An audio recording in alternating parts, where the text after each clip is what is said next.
Selamat sore untuk kita semua. Saya Petra Verona Anastasia Kedidepo, mahasiswa semester 6A. Di sini, pada kesempatan ini, saya akan menjawab beberapa pertanyaan yang telah diberikan Pater kepada kami terkait materi atau mata kuliah Antropologi Kristiani. Soal nomor 1, jelaskan tentang Allah sebagai penyelenggara transenden. Jawabannya, Allah memiliki sifat yang transenden. Secara etimologi, kata transenden terdiri dari dua kata, yaitu kata trans yang berarti seberang, melampaui atau atas, dan kata skender yang berarti memanjat. Istilah transenden dapat dimengerti juga sebagai sesuatu yang melampaui dunia indrawi. Dalam tradisi Kristen, Allah bersifat transenden, berarti tidak merupakan suatu unsur dari dunia itu sendiri, sehingga ia tidak dapat dipahami sebagaimana kita memahami objek indrawi. Allah bersifat transenden, berarti juga dunia dalam batas tertentu bersifat otonom. Dunia bersifat otonom berarti dunia memiliki kemampuan untuk mengatur dirinya sendiri tanpa campur tangan dari luar. Frans Magnus Suseno dalam bukunya yang berjudul Menalar Tuhan, ia menguraikan relasi antara Allah yang transenden itu dengan dunia. Menurutnya, Allah bersifat transenden berarti eksistensinya tidak dapat bergantung pada dunia karena ia tak terbatas dan tak terhingga. Namun di satu sisi yang ilahi dan transenden itu sekaligus juga imanen, artinya ia meresapi apapun yang ada. Secara sederhana, Allah sebagai yang transenden berarti di mana-mana tidak ada, dan sekaligus yang imanen di mana-mana ada. Allah turut campur tangan terhadap dunia mulai dari penciptaan sampai pada pemenuhan keselamatan akhir alam semesta. Namun Allah tidak mengintervensi secara detail dan partikular. Dia mengarahkan dan menuntun segala sesuatu di dunia ini menuju keselamatan. Cara kerjanya merupakan sebuah upaya umum atau universal. Dari sini muncul makna tentang kehendak bebas manusia. Ada ruang di mana Tuhan memberikan kesempatan kepada manusia untuk memilih dan menentukan tindakannya. Sekian jawabannya. Jawaban ini saya kutip dari sumber Teologi Perjanjian Lama yang ditulis oleh John H. Walton, Yogyakarta, PBMR, Andi 2021, halaman 93. Severinus Juhani, Teologi Penciptaan, Ledaloro, halaman 17. Lawrence Bagus, Kamus Filsafat, Jakarta Gramedia, tahun 1996, halaman 1118 dan 1119. Frans Magnus Suseno, Menalar Tuhan, Yogyakarta, Canisius 2006, halaman 192 sampai 193. Niko Syukurdister, Teologi Sistematik 2, Yogyakarta, Penerbit Canisius 2004, halaman 50. Soal nomor 2, jelaskan tema tentang kebobrokan dunia sebagai persoalan metafisis. Jawabannya, Allah menciptakan segala sesuatu baik adanya. Namun dalam perjalanannya, muncullah kebobrokan dalam ciptaan. Dengan hadirnya kebobrokan ini, manusia mempertanyakan kebaikan Allah itu sendiri. Kebobrokan pada dasarnya bahwa sesuatu kebaikan yang seharusnya ada, namun secara de facto tidak ada. Kebobrokan merupakan lowongan suatu kebaikan yang seharusnya ada pada tempat itu. Allah tidak menciptakan kebobrokan atau kejahatan karena kejahatan tidak merupakan sesuatu yang secara positif ada. Kita percaya bahwa dunia merupakan ciptaan dari Allah yang Maha Kuasa. Allah menciptakan segala sesuatu baik adanya. Bagian dari masalah kejahatan terletak dalam kodrat peran dunia fisik sendiri. Sebagai besar penderitaan dan kejahatan di dunia ini adalah karena penggunaan kebebasan manusia. Satu dari tujuan Allah menciptakan manusia adalah untuk membuat pelaku-pelaku bebas yang dapat melibatkan diri dalam hubungan pribadi dengannya. Oleh karenanya, manusia harus menciptakan bebas agar mampu menanggapi terhadap kebaikan atau kejahatan. Munculnya kebobrokan di dunia ini menimbulkan tanggapan dan pendapat negatif tentang Allah. Kebobrokan yang dialami oleh manusia mendorong manusia mempertanyakan kebaikan Allah. Negativitas yang ditunjukkan tentang Allah juga dapat dilihat secara biblis dalam kisah tentang Israel. Orang-orang Israel memprotes sikap Yahweh yang tidak sepadan atau memprotes sikap Yahweh yang membisu dan lalai ketika Israel membutuhkannya. Respon Israel terhadap Allah secara negatif memberikan kesan bahwa apa yang mereka alami sebagai sebuah hukuman yang ditimpakan Allah terhadap mereka. Sekian jawaban saya.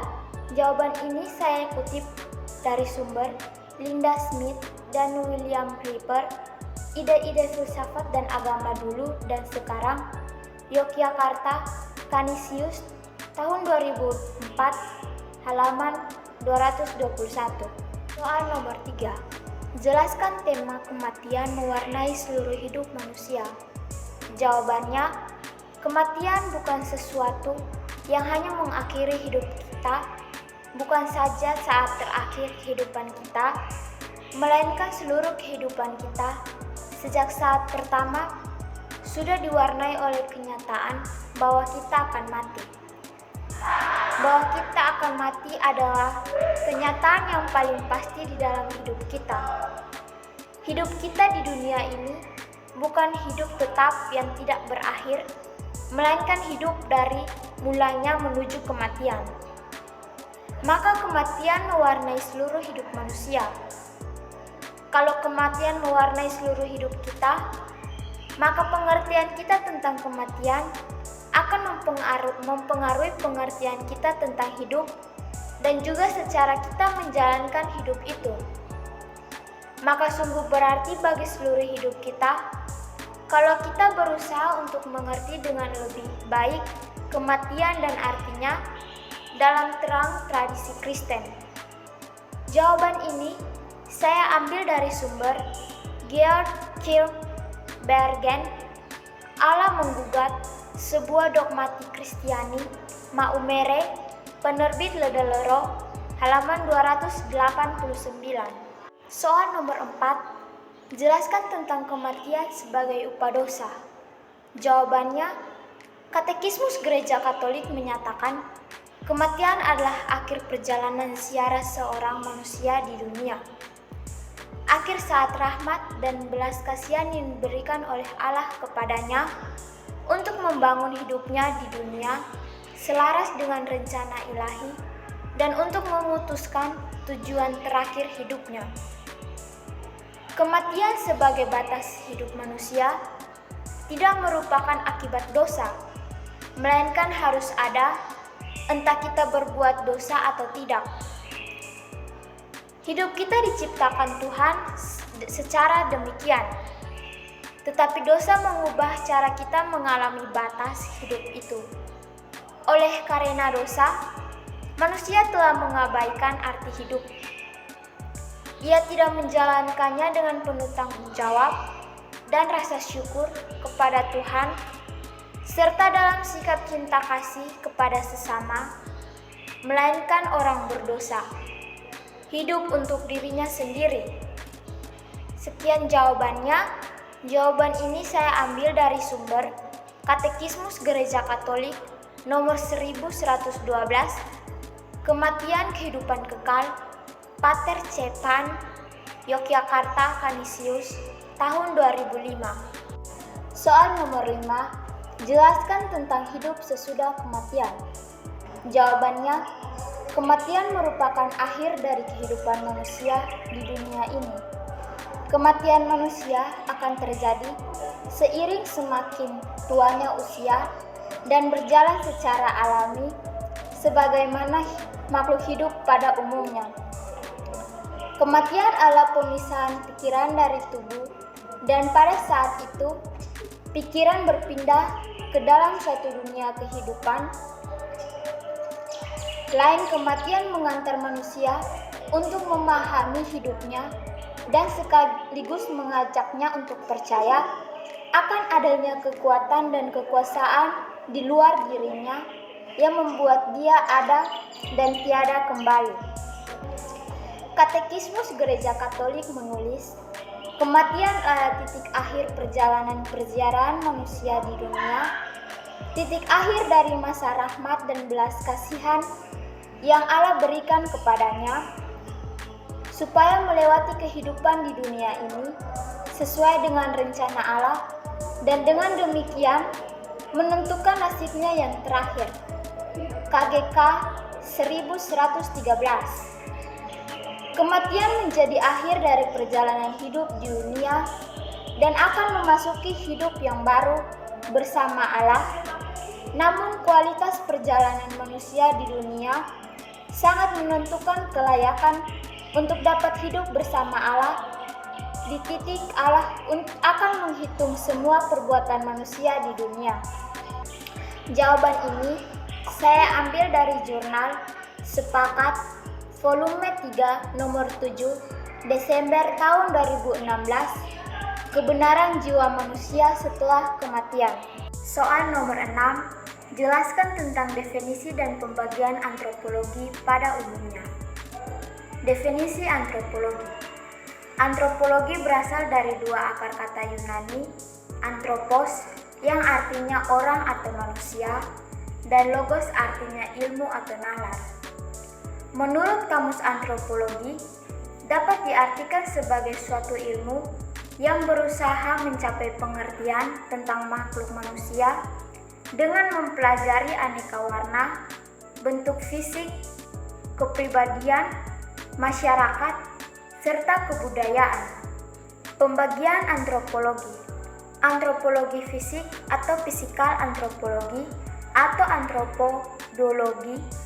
Antropologi fisik mempelajari manusia sebagai organisme biologis yang melacak perkembangan manusia menurut evolusinya dan menyelidiki variasi biologinya dalam berbagai jenis atau spesies. Melalui aktivitas analisis yang mendalam terhadap fosil-fosil dan pengamatan pada primata-primata yang pernah hidup, para ahli antropologi fisik berusaha melacak nenek moyang jenis manusia untuk mengetahui bagaimana, kapan, dan mengapa kita menjadi makhluk seperti sekarang ini. Antropologi budaya atau kultural antropologi. Antropologi budaya memfokuskan perhatiannya kepada kebudayaan manusia atau cara hidup dalam masyarakat. Menurut Hafilat, cabang antropologi, budaya ini dibagi-bagi lagi menjadi 3 bagian, yaitu arkeologi, antropologi linguistik, dan etnologi. Kemudian dikembangkan lagi, menurut Koeja di Ningrat, ada beberapa cabang dalam antropologi budaya.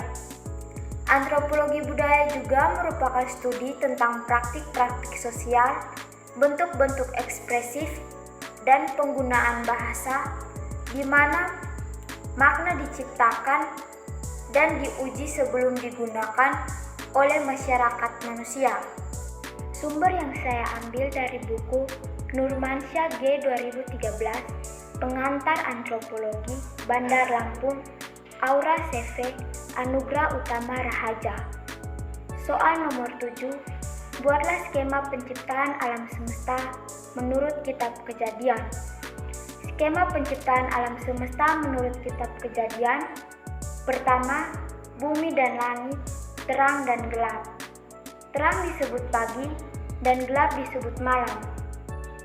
Langit dan bumi adalah kesatuan yang menunjukkan segala sesuatu, yaitu alam semesta. Sesuatu yang penting untuk disadari adalah hari pertama tidaklah terdiri dari kegelapan, mula-mula, dan kemunculan terang, tetapi dibentuk ketika terang telah diciptakan dengan pergantian pertama dari petang dan pagi. Kedua, terciptanya cakrawala. Cakrawala diciptakan pada hari kedua dan kemudian diisi dengan benda-benda langit pada hari keempat. Ketiga, terciptanya darat dan laut dan pepohonan yang berbiji dan berbuah. Keempat, terciptanya matahari yang menerangi saat siang dan bulan yang menerangi saat malam, serta bintang. Kelima, terciptanya burung-burung di udara dan segala jenis binatang yang melata. Keenam, manusia diciptakan. Dalam konteks antropologi, merujuk pada penciptaan yang keenam, manusia diciptakan menurut rupa Allah. Maka dari itu, manusia merupakan makhluk istimewa dari antara yang lain. Jawaban ini saya kutip dari buku Kawira DJ 2017, Tinjauan Kritis Pandangan Harafiah Hari Penciptaan, halaman 5. Nomor 8, menjelaskan tentang manusia sebagai mahkota ciptaan.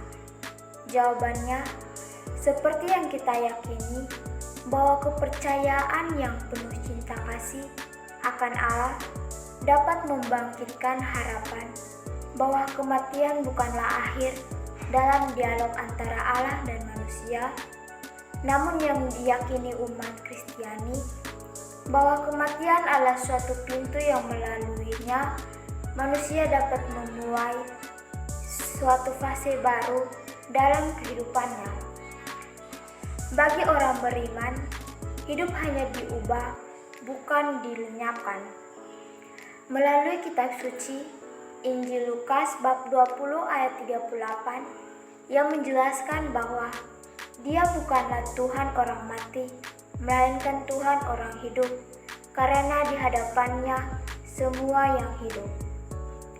Dari kutipan di atas, dapat kita simpulkan bahwa manusia dipanggil ke kehidupan baru bukan untuk membiarkan manusia hidup dalam kebinasaan. Jawaban ini saya kutip dari buku Allah Menggugat Sebuah Dogmatik Kristiani, penerbit Ledalerom Maumere, penulis Georg Kierkegaard. Soal nomor 9, jelaskan tema tentang kekuatan-kekuatan jahat dalam teologi Paulus.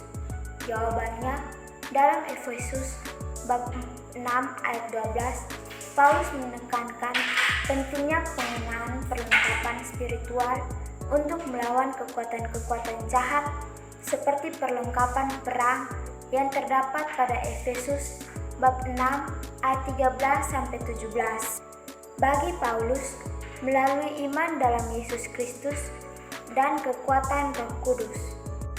Soal yang ke-10, jelaskan tentang 3 aspek dasar yang hidup manusia sebagai pembangun, pencipta, dan pendoa.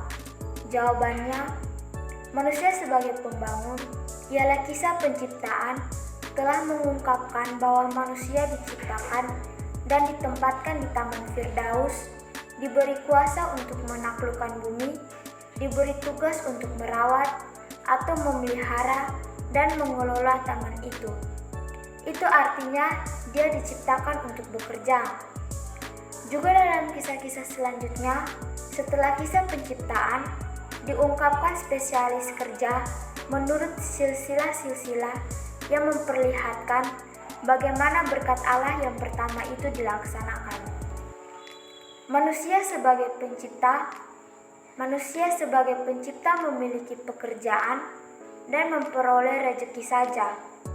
Ketika Allah menempatkan manusia di Taman Eden dan memberi pekerja kepadanya, Allah masih melihat ada yang belum lengkap karena tidak baiklah kalau manusia itu seorang diri saja.